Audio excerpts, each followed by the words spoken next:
Hello everyone. তো এখন রাত অনেক হয়ে গেছে, তাই ভেবেছিলাম কি আজকে রাত্রেবেলা হচ্ছে একটু মানে রুটি করব। রুটি তো যেহেতু করা হয়, আজকে একটু হচ্ছে পালং শাকের পরোটা করব। তো এই শীতে পালং শাকের পরোটা খেতে কে কে পছন্দ করো কমেন্টে অবশ্যই জানাবে।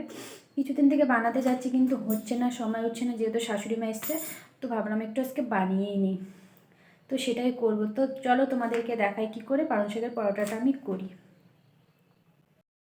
তো দেখো আমি পালং শাকটা এখানে ধুয়ে কেটে সিদ্ধ করে নিয়েছি।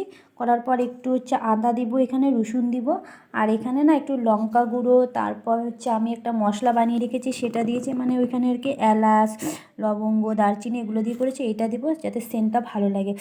তো করে নিচ্ছি এটা। তো দেখো আমার একটা আমি পেস্ট রেডি করে নিয়েছি পালং শাকের। এখন আমি হচ্ছে আটাটা মাখবো, তো তোমরা দেখো। তারপর না বন্ধুরা কি হয়েছে বলো তো, আমার না মনে ছিল না ভিডিও করতে। আমি আটা বেলে মেখে সব ভেজে নিয়েছি, তারপর যখন খেতে দেবে, হ্যাঁ তারপর আমার মনে হয়েছে যে আমার তো ভিডিও করতে হবে, তাই তোমাদেরকে একটু দেখিয়ে দিলাম। তো তোমরা দেখে নাও। এই দেখো এরকম হয়েছে, হটপটে করে রেখেছি যাতে গরম থাকে। তো কে কে পছন্দ করো কমেন্টে কিন্তু অবশ্যই জানাবে। Okay bye, tata.